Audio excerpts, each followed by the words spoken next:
Hi friends, welcome back to our channel. ನಾನು ನಿಮ್ಮ ಅಶ್ವಿನಿ. ಎಲ್ಲರೂ ಹೇಗಿದ್ದೀರಾ? ನಾನಂತೂ ತುಂಬ ಚೆನ್ನಾಗಿದ್ದೀನಿ. ಹಾಗೆ ನೀವು ಕೂಡ ತುಂಬ ಚೆನ್ನಾಗಿದ್ದೀರ ಅಂತ ಅನ್ಕೋತಾ ಇದ್ದೀನಿ. ಈ ವ್ಲಾಗ್ ಬಂದು ಬೆಳಗ್ಗೆ ಒಂದು 5 ಗಂಟೆಯಿಂದ ನಾನು ವ್ಲಾಗ್ ಅನ್ನೋದು ಸ್ಟಾರ್ಟ್ ಮಾಡಿದೆ.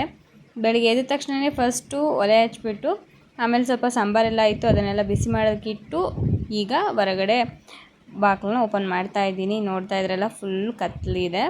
ಇನ್ನು ಯಾರೂ ಕೂಡ ಎದ್ದಿಲ್ಲ, ಯಾಕಂದರೆ ಇವಾಗ ಚಳಿ ಕೂಡ ಜಾಸ್ತಿ ಇದೆಯಲ್ಲ, ಹಾಗಾಗಿ ಯಾರೂ ಬೇಗ ಎದ್ದಾಳಲ್ಲ. ಆದರೂ ಕೂಡ ನಮ್ಗೆ ಇವತ್ತು ಕೆಲಸ ಜಾಸ್ತಿನೇ ಇದೆ. ಏನಂದರೆ ಇವತ್ತು ಸ್ವಲ್ಪ ಹರಕೆ ಎಲ್ಲ ತೀರ್ಸೋದಿತ್ತಲ್ಲ, ಇವತ್ತು ಹರಕೆ ತೀರ್ಸೋಣ ಅಂತ ಅಂದ್ಕೊಂಡಿದ್ದೀನಿ. ಅದಕ್ಕೋಸ್ಕರ ಬೇಗನೆ ಪೂಜೆ ಎಲ್ಲ ಮುಗಿಸ್ಕೊಂಡು ಹರಕೆ ತೀರ್ಸೋದಕ್ಕೆ ಹೋಗಬೇಕು. ಹಾಗಾಗಿ ಬೆಳಗ್ಗೆ ಬೇಗನೆ ಎದ್ಬಿಟ್ಟು ದೇವ್ರ ನೈವೇದ್ಯಕ್ಕೆ ಏನೇನು ಬೇಕೋ, ಮತ್ತು ಪೂಜೆ ಸಾಮಾನುಗಳು ಏನೇನು ಬೇಕೋ, ಮತ್ತು ಮಕ್ಕಳು ಟಿಫನಿಗೆ ಏನು ಬೇಕೋ ಪ್ರತಿಯೊಂದನ್ನು ಕೂಡ ಜೋಡಿಸ್ಕೊಳ್ಬೇಕು. ಅದಕ್ಕೋಸ್ಕರನೇ ಸ್ವಲ್ಪ ಬೇಗ ಎದ್ಬಿಟ್ಟು ಎಲ್ಲ ಕೆಲಸನ ಮಾಡ್ಕೊಳ್ತಾ ಇದ್ದೀನಿ. ಮತ್ತು ರಾತ್ರಿಯೇ ನಿಂಬೆಹಣ್ಣಿನ ಹಾರ ಎಲ್ಲ ಮಾಡಿಕ್ಕಿದ್ದೆ, ಮತ್ತು ಕಾಯಿ ಎಲ್ಲ ಜೋಡಿಸಿಟ್ಕೊಂಡಿದ್ದೀನಿ. ಇನ್ನೇನು ಅದನ್ನು ಬುಟ್ಟಿಲೆಲ್ಲ ಇಟ್ಕೊಂಡು ರೆಡಿ ಮಾಡಿ ಮನೆಯಲ್ಲೆಲ್ಲ ಪೂಜೆ ಮುಗಿಸ್ಕೊಂಡು ನಾವು ಹೋಗಬೇಕು. ಹಾಗೆ ಇಲ್ಲಿ ಭ್ರಮರ ಅಜ್ಜು ನಮ್ಮ ಮನೆಯವರು 3 ಜನ ಮಲ್ಕೊಂಡಿದ್ದಾರೆ. ಅಮ್ಮ ನಾನು ಇಬ್ಬರು ಎದ್ಬಿಟ್ಟು ಕೆಲಸನ ಮಾಡ್ತಾಯಿದ್ದೀವಿ. ಮತ್ತು ನಾನು ಮಲ್ಕೊಂಡಿರೋ ಪ್ಲೇಸಲ್ಲಿರೋಂಥ ಬೆಡ್ಶೀಟು ಕೌದಿ ಏನಿದೆ ಅದೆಲ್ಲ ತೆಗೆದು ಮಡಚಿ ಇಕ್ತಾಯಿದ್ದೀನಿ.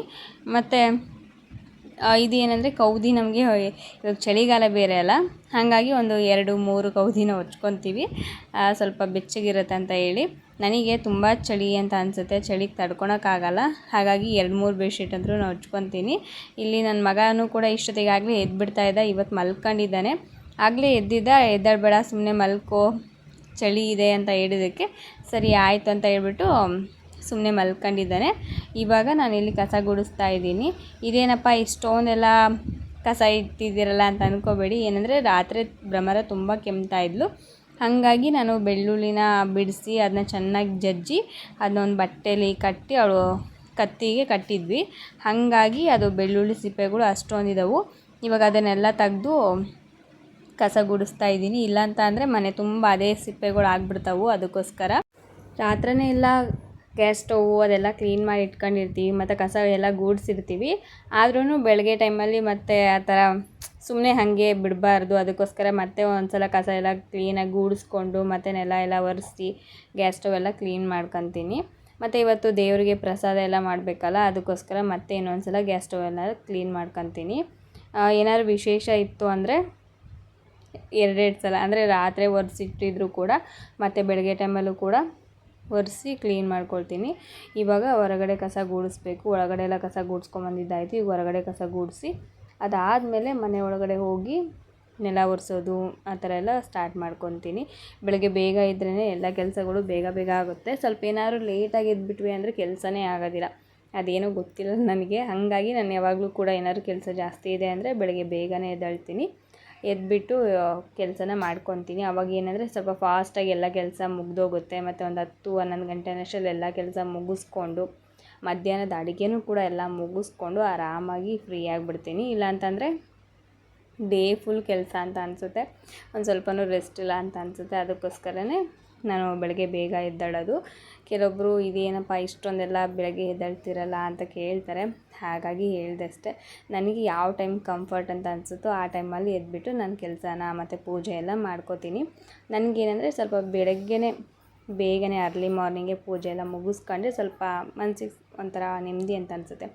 ಬೇರೆ ಟೈಮಲ್ಲಿ ಅಂದರೆ ಮಕ್ಕಳೆಲ್ಲ ಎದ್ದಿರ್ತಾರೆ, ಅವ್ರನ್ನ ಮಾತಾಡಿಸ್ಕೊಂಡು ಮನೆ ಕೆಲಸ ಮಾಡಿಕೊಂಡು ಪೂಜೆ ಮಾಡೋಷ್ಟರಲ್ಲಿ ನನಗೆ ಮನಸ್ಸೇ ಇರಲ್ಲ ಅವಾಗ. ಅದಕ್ಕೋಸ್ಕರ ಅವ್ರು ಎದ್ದೇಳೋಕ್ಕೂ ಮುಂಚೆನೇ ಎಲ್ಲ ಪೂಜೆ ಎಲ್ಲ ಮುಗಿಸ್ಬಿಟ್ಟೆ ಅಂದರೆ ನಿಧಾನಕ್ಕೆ ಒಂಥರ ಸಮಾಧಾನ ಅಂತ ಅನಿಸುತ್ತೆ. ಅವರು ಗಲಾಟೆನೂ ಕೂಡ ಇರೋದಿಲ್ಲ. ಆ ಟೈಮಲ್ಲಿ ಸ್ವಲ್ಪ ಶಾಂತಿಯಾಗಿ ಇರುತ್ತೆ ಮನೆ. ಅದಕ್ಕೋಸ್ಕರ ಮತ್ತು ಈ ಹೊರಗಡೆ ನೀರೆಲ್ಲ ಈ ಥರ ಟಬ್ಬಲ್ಲೆಲ್ಲ ತುಂಬಿಟ್ಕೊಂಡ್ಬಿಡ್ತೀವಿ. ಅಂಗಳ ತೊಳೆಯೋದಕ್ಕೆ, ಪಾತ್ರೆ ತೊಳೆಯೋದಕ್ಕೆಲ್ಲ ಉಪಯೋಗಿಸ್ಕೊತೀವಿ. ಮತ್ತು ಇವಾಗ ನೆಲ ಒರೆಸೋದಕ್ಕೂ ಕೂಡ ಇದರಲ್ಲೇ ಹಾಕ್ಕೊಳ್ತಾ ಇದ್ದೀನಿ. ಬೆಳಗ್ಗೆ ಹೊತ್ತು ನೀರಲ್ಲಿ ಕೈ ಇಡೋದಕ್ಕೂ ಕೂಡ ಆಗೋಲ್ಲ, ಅಷ್ಟು ತಣ್ಣಗಿರುತ್ತೆ. ಏನಂದರೆ ಫ್ರಿಜ್ಜಲ್ಲಿರೋಂಥ ನೀರು ಇರುತ್ತಲ್ವ, ಅಷ್ಟು ತಣ್ಣಗಿರುತ್ತೆ. ಆದ್ರೂ ನಾವು ಸುಮ್ಮನೆ ಕುತ್ಕೊಂಡ್ವಿ ಅಂದರೆ ಇನ್ನೂ ಚಳಿ ಜಾಸ್ತಿ ಅಂತ ಅನಿಸುತ್ತೆ. ನಾವು ಕೆಲಸ ಮಾಡ್ತಾನೆ ಅದರೊಳಗಡೆ ಬ್ಯುಸಿಯಾಗಿಬಿಟ್ರೆ ಚಳಿ ಕಾಣಿಸೋದಿಲ್ಲ. ಎಲ್ಲ ಕೆಲಸ ಮಾಡಿಬಿಟ್ಟು ಸುಮ್ಮನೆ ಕುತ್ಕೊಂಡ್ಬಿಟ್ರೆ ಎಷ್ಟು ಚಳಿ ಆಗ್ತಾ ಇರುತ್ತೆ ಅಂದರೆ ತುಂಬ ಚಳಿ ಆಗ್ತಾ ಇರುತ್ತೆ. ಹಾಗಾಗಿ ಒಂದು ಸ್ವಲ್ಪ ಹೊತ್ತು ರೆಸ್ಟ್ ಮಾಡಿಲ್ದಂಗೆ ಸುಮ್ಮನೆ ಕೆಲಸ ಮಾಡ್ತಾಯಿದ್ರೆ ನಮಗೂ ಕೂಡ ಬೆಳಗ್ಗೆ ಟೈಮಲ್ಲಿ ಅದು ಎಕ್ಸಸೈಸ್ ಆದಂಗೆ ಆಗುತ್ತೆ. ಹಾಗೆ ಕೆಲಸನೂ ಕೂಡ ಮುಗ್ದೋಗುತ್ತೆ. ಮತ್ತು ಚಳಿನೂ ಕೂಡ ಕಾಣಲ್ಲ. ಅದಕ್ಕೋಸ್ಕರನೇ ಸ್ವಲ್ಪ ಫಾಸ್ಟಾಗಿ ಕೆಲಸನ ಮಾಡ್ಕೊಳ್ತಾ ಇದ್ದೀವಿ. ಇವಾಗ ನೆಲ ಒರೆಸ್ತಾ ಇದ್ದೀನಿ. ಕೋಲ್ ಮುರಿದೋಗಿತ್ತು, ಹಾಗಾಗಿ ಬಟ್ಟೆಲೇ ಒರೆಸ್ತಾ ಇದ್ದೀನಿ. ನೆಲನ ಕೋಲಲ್ಲಿ ಒರೆಸೋದ್ಕಿಂತ ಈ ಥರ ಕೈಯಲ್ಲಿ ಒರೆಸ್ಕೊಂಬಂದುಬಿಟ್ರೆ ಎಲ್ಲೆಲ್ಲಿ ಸೊಂದೆ ಮೂಲೆ ಇರುತ್ತೋ ಪ್ರತಿಯೊಂದೂ ಕೂಡ ನೀಟಾಗಿ ಒರೆಸ್ಕೊಂಬಂದುಬಿಡ್ತೀವಿ. ಮತ್ತು ಕೆಲವೊಂದಷ್ಟು ಸಣ್ಣ ಸಣ್ಣ ಸಾಮಾನು ಏನಾದರೂ ಇತ್ತು ಅಂದ್ರೂ ಅದನ್ನೆಲ್ಲ ಸೈಡಲ್ಲಿ ಸ್ವಲ್ಪ ಎತ್ತಿಟ್ಬಿಟ್ಟು ಅದನ್ನೆಲ್ಲ ಒರೆಸ್ಕೊಂಬರ್ತೀವಿ. ಕೋಲಲ್ಲಿ ಅಂದರೆ ನಮ್ಮ ಕಣ್ಣಿಗೆ ಎಲ್ಲಿ ಕಾಣುತ್ತೋ ಅಲ್ಲಿ ಮಾತ್ರ ಹಿಂಗೆ ಒರೆಸ್ಕೊಂಬಂದುಬಿಡ್ತೀವಿ. ಅದು ಕ್ಲೀನ್ ಅಂತ ಅನಿಸಲ್ಲ. ಮತ್ತು ನನಗೇನೆಂದರೆ ಕೋಲಲ್ಲಿ ಒರೆಸೋದ್ಕಿಂತ ಈ ಥರ ಕೈಯಲ್ಲಿ ಒರೆಸೋದ್ರಿಂದ 2 ಬೆನಿಫಿಟ್ಟು. ಏನಂದರೆ ಮನೆ ಕ್ಲೀನ್ ಕೂಡ ಆಗುತ್ತೆ. 2 ಅಲ್ಲ 3 ಬೆನಿಫಿಟ್ಟು. ಒಂದು, ಮನೆ ಫುಲ್ಲು ಕ್ಲೀನ್ ಆಗುತ್ತೆ. ಇನ್ನೊಂದು ಏನಂದರೆ ನಮಗೆ ಎಕ್ಸಸೈಸ್ ಆದಂಗೆ ಆಗುತ್ತೆ. ಇನ್ನೊಂದು ಸ್ವಲ್ಪ ಫಾಸ್ಟಾಗಿ ಕೆಲಸ ಮುಗಿಯುತ್ತೆ ನನಗೆ. ಕೋಲಲ್ಲಿ ಅಂದರೆ ನೆಲ ಒರೆಸೋದು ಸ್ವಲ್ಪ ಲೇಟ್ ಆಗುತ್ತೆ ನನಗೆ.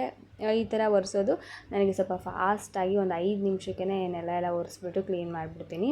ಕೋಲಲ್ಲಿ ಒರೆಸ್ಕೊತ ನಿಂತ್ಕೊಂಡೆ ಅಂದರೆ ಒಂದು 10 ನಿಮಿಷ ಬೇಕು. ಹಾಗಾಗಿ ನಾನು ಕೈಯಲ್ಲೇ ಒರೆಸೋದಕ್ಕೆ ಇಷ್ಟಪಡ್ತೀನಿ. ಬೇಗ ಏನಾದರೂ ಕೆಲಸ ಮುಗಿಬೇಕು ಅಂದಾಗ ಈ ಥರ ಕೈಯಲ್ಲೇ ಒರೆಸ್ತೀನಿ. ಇಲ್ಲ ಸ್ವಲ್ಪ ಟೈಮ್ ಇದೆ ಅಂದರೆ ಮಾತ್ರ ಕೋಲಲ್ಲಿ ಒರೆಸ್ತೀನಿ.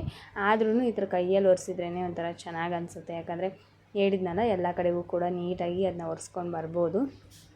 ಇಲ್ಲ ಅಂದರೆ ಕೋಲಲ್ಲಿ ಹಂಗಂಗೆ ಒರೆಸ್ಕೊಂಡು ಸುಮ್ಮನೆ ಬರಬೇಕಾಗುತ್ತೆ. ಏನೋ ಒರೆಸ್ಬೇಕಲ್ಲ ಅಂತಂದೇಳಿ ಒರೆಸ್ಕೊಂಡು ಬರಬೇಕಾಗತ್ತೆ. ಅದಕ್ಕೋಸ್ಕರ ಇವಾಗ ಅಮ್ಮನೂ ಕೂಡ ಹೊರಗಡೆ ಕೆಲಸ ಮಾಡ್ತಾಯಿದ್ದಾರೆ, ನೋಡ್ತಿದ್ರಲ್ಲ. ಏನಂದರೆ ನಾನು ಅಮ್ಮ ಒಂದೇ ಟೈಮ್ಗೆ ಎದ್ಬಿಟ್ವಿ ಅಂದರೆ, ಇಲ್ಲ ಅಂದರೆ ಅಮ್ಮ ಸ್ವಲ್ಪ ಬೇಗನೆ ಎದ್ಬಿಟ್ಟು ಕೆಲಸ ಮಾಡೋದಕ್ಕೆ ಸ್ಟಾರ್ಟ್ ಮಾಡ್ತಾರೆ.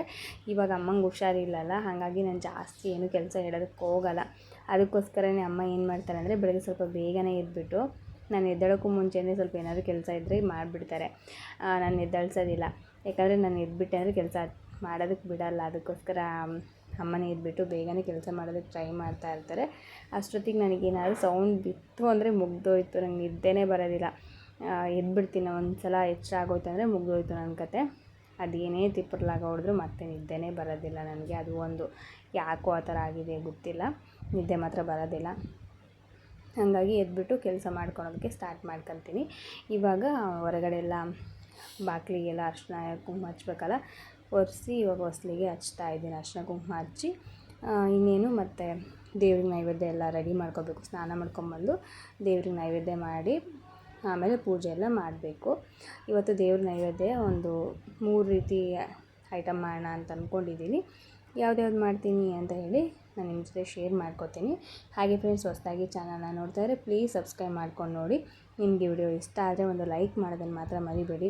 ತುಂಬ ಜನ ನೋಡ್ತಿದ್ರೆ ಆದರೆ ಲೈಕ್ ಮಾಡಲ್ಲ. ಸೊ ಪ್ಲೀಸ್ ಲೈಕ್ ಮಾಡಿ ಆಯಿತಾ. ಲೈಕ್ ಮಾಡೋದ್ರಿಂದ ನಮಗೂ ಕೂಡ ಮೋಟಿವೇಶನ್ ಸಿಗುತ್ತೆ. ಇವಾಗ ಪೂಜೆ ಕೂಡ ಆಯಿತು. ಸಿಂಪಲಾಗಿ ಈ ಥರ ಪೂಜೆ ಮಾಡಿದ್ದೀನಿ. ಇವತ್ತು ದೇವ್ರ ನೈವೇದ್ಯಕ್ಕೆ ಪುಳಿಯೋಗರೆ, ಆಮೇಲೆ ಕೇಸರಿಬಾತು, ಆಮೇಲೆ ಪಾನಕ, ಬೆಲ್ಲದ ಪಾನಕ ಬರುತ್ತಲ್ವ, ಸೊ ಅದನ್ನು ಮಾಡಿದ್ದೀನಿ. ಹಾಗೆ ಬಾಳೆಹಣ್ಣು, ಇದಿಷ್ಟು ದೇವ್ರ ನೈವೇದ್ಯಕ್ಕೆ ಇಟ್ಟು ಇವತ್ತು ಪೂಜೆನ ಮಾಡಿದೆ. ಒಂಥರ ಮನಸ್ಸಿಗೆ ಸಮಾಧಾನ ಅಂತ ಅನ್ನಿಸ್ತು. ಮನೇಲಿ ಏನೋ ಒಂದು ರೀತಿ ವೈಬ್ಸ್ ಅಂತ ನನಗೆ ಅನಿಸ್ತು ಪಾಸಿಟಿವ್ ಆಗಿ. ಹಾಗಾಗಿ ತುಂಬಾ ಖುಷಿ ಆಯಿತು. ಇವಾಗ ಪೂಜೆ ಎಲ್ಲ ಮುಗೀತಲ್ಲ, ಸೊ ನಾನು ಹೇಗಿದ್ದೀನಿ ನೋಡಿ. ಫೈನಲಿ ಹ್ಯಾಪಿ ಮೂಮೆಂಟ್ ಅಂತ ಅನಿಸ್ತು ನನಗೆ. ಇವಾಗ ಪೂಜೆ ಎಲ್ಲ ಮುಗಿಸ್ಕೊಂಡು ಮತ್ತು ಅಡುಗೆ ಕೆಲಸನೂ ಕೂಡ ಮಾಡಿದ್ದೀನಿ. ಏನೇನು ಮಾಡಿದ್ದೀನಿ ಅಂತ ತೋರಿಸ್ತೀನಿ ನೋಡಿ. ಈ ಕಡೆ ನಾನು ರಾಗಿ ಗಂಜಿ ಮಾಡಿಕ್ಕಿದ್ದೀನಿ ಮಕ್ಕಳಿಗೆ ಮತ್ತು ನಮಗೆ. ರಾಗಿ ಗಂಜಿ ಬೆಳಗ್ಗೆ ಎದ್ದ ತಕ್ಷಣ ಸ್ವಲ್ಪ ಗಂಜಿ ಕುಡಿಸೋಣ ಮಕ್ಕಳಿಗೆ ಅಂತ ಹೇಳಿ, ವಾರದಲ್ಲಿ ಒಂದು 2 ಸಲನಾದರೂ ಗಂಜಿ ಕೊಡಬೇಕು ಅಂತ ಹೇಳಿ ಬೆಳಗ್ಗೆ ಗಂಜಿ ಮಾಡಿಕ್ಕಿದ್ದೀನಿ, ರಾಗಿ ಗಂಜಿ. ಅದಕ್ಕೆ ಸ್ವಲ್ಪ ಹಾಲು ಹಾಕಿರೋದ್ರಿಂದ ಟೇಸ್ಟು ಚೆನ್ನಾಗಿರುತ್ತೆ. ಅದಕ್ಕೋಸ್ಕರ ಹಾಲು ಹಾಕಿ ಮಾಡಿದ್ದೀನಿ. ಮತ್ತು ಇದಕ್ಕೆ ಸ್ವಲ್ಪ ಬೆಲ್ಲ ಅದೆಲ್ಲ ಹಾಕ್ತಾರೆ. ನಾನು ಉಪ್ಪಲ್ಲಿ ಮಾಡಿದ್ದೀನಿ. ಉಪ್ಪಲ್ಲಿ ಟೇಸ್ಟ್ ಚೆನ್ನಾಗಿರುತ್ತೆ ಮತ್ತು ಕೆಮ್ಮಾಗಲ್ಲ. ಅದಕ್ಕೋಸ್ಕರ ಉಪ್ಪಲ್ಲಿ ಮಾಡಿದ್ದೀನಿ. ಹಾಗೆ ಹಾಲು ಬಿಸಿ ಮಾಡಿ ಇಟ್ಟಿದ್ದೀನಿ. ಮತ್ತು ಪುಳಿಯೋಗರೆ ಕೂಡ ಇಲ್ಲಿ ನೋಡ್ತಾ ಇದ್ರಲ್ಲ ರೆಡಿ ಇದೆ. ಅದಾದಮೇಲೆ ದೇವಸ್ಥಾನಕ್ಕೆ ತೊಗೊಂಡು ಹೋಗೋದಕ್ಕೆ ಇಲ್ಲಿ ಕೇಸರಿಬಾತು ಕೂಡ ರೆಡಿ ಇದೆ. ಮನೆಯಲ್ಲೂ ಕೂಡ ದೇವ್ರ ನೈವೇದ್ಯ ಇಟ್ಟಿದ್ದೀನಿ. ಹಾಗೆ ಇವಾಗ ದೇವಸ್ಥಾನಕ್ಕೂ ಕೂಡ ತೊಗೊಂಡು ಹೋಗಬೇಕು. ಹಾಗೆ ವೈಟ್ ರೈಸ್ ಕೂಡ ಇದರಲ್ಲಿ ರೆಡಿ ಇದೆ. ಆಮೇಲೆ ಒಂದು ಸ್ವಲ್ಪ ಪಾನಕ ಕೂಡ ಮಾಡಿದ್ದೀನಲ್ಲ, ಅದು ಕೂಡ ಮಿಕ್ಕಿದೆ. ಈ ಪಾನಕ ಏನು ಇವಾಗ ದೇವಸ್ಥಾನಕ್ಕೆ ತೊಗೊಂಡು ಹೋಗಲ್ಲ, ನಾವೇ ಕುಡಿತೀವಿ. ಟೇಸ್ಟ್ ಒಂಥರ ಚೆನ್ನಾಗಿರುತ್ತೆ, ಅದಕ್ಕೋಸ್ಕರ. ಸೊ ಇದೆಲ್ಲ ಮುಗಿಸ್ಕೊಂಡು ಮಕ್ಕಳನ್ನ ಸ್ಕೂಲಿಗೆ ಕಳಿಸಿ ಅದಾದಮೇಲೆ ನಾವು ದೇವಸ್ಥಾನಕ್ಕೆ ಬಂದ್ವಿ. ಇದೇ ದೇವಸ್ಥಾನಕ್ಕೆ ನಾನು ಹರಕೆ ಮಾಡ್ಕೊಂಡಿದ್ದು. ಸೊ ಫೈನಲಿ ಬಂದು ಹರಕೆನ ತೀರಿಸಿದ್ವಿ. ಈ ದೇವಸ್ಥಾನ ಬಂದು ಚೌಡೇಶ್ವರಿ ದೇವಸ್ಥಾನ. ಇದು ದಾವಣಗೆರೆಯಲ್ಲಿ ಮಾರ್ಕೆಟಲ್ಲಿರುವಂಥ ದೇವಸ್ಥಾನ. ತುಂಬ ಒಳ್ಳೆ ದೇವರು ಅಂತ ಹೇಳ್ಬೋದು. ನಾವೇನು ಅಂದ್ಕೊಂಡ್ರು ಕೂಡ ನೆರವೇರ್ತಾ ಇದೆ. ಹಾಗಾಗಿ ಅನ್ನೋದಕ್ಕಿಂತ ನಾನು ಚಿಕ್ಕ ವಯಸ್ಸಿದ್ದಾಗಿಂದ ಕೂಡ ನಾನು ಈ ದೇವಸ್ಥಾನಕ್ಕೆ ಬರ್ತೀನಿ. ಇವಾಗ ಇದನ್ನೆಲ್ಲ ಮುಗಿಸ್ಕೊಂಡು ನಾವೀಗ ವಾಪಸ್ ಮನೆ ಕಡೆ ಹೋಗ್ತಾ ಇದ್ದೀವಿ. ಅಲ್ಲಿ ಜಾಸ್ತಿ ವಿಡಿಯೋ ಮಾಡೋದಕ್ಕಾಗಲಿಲ್ಲ, ಯಾಕಂದರೆ ನಾನು ದೇವಸ್ಥಾನಕ್ಕೆ ಹೋದಾಗ ಜಾಸ್ತಿ ಮಾಡೋದಕ್ಕೆ ಹೋಗಲ್ಲ. ಅದ್ರ ಮೇಲೇ ಕಾನ್ಸಂಟ್ರೇಟ್ ಆಗಿಬಿಡುತ್ತೆ. ನಾವೇನು ನಮಸ್ಕಾರ ಮಾಡಬೇಕಂತ ಅಂದ್ಕೊಂಡಿರ್ತೀವೋ ಅಥವಾ ಏನು ಅಂದ್ಕೊಂಡಿರ್ತೀವೋ ಅದೇನು ಹೇಳೋದಕ್ಕಾಗಲ್ಲ. ಅದಕ್ಕೋಸ್ಕರ ಇಷ್ಟೇ ಫ್ರೆಂಡ್ಸ್ ಇವತ್ತಿನ ವಿಡಿಯೋ. ನಿಮಗೆ ವಿಡಿಯೋ ಇಷ್ಟ ಆದರೆ ಲೈಕ್ ಮಾಡಿ.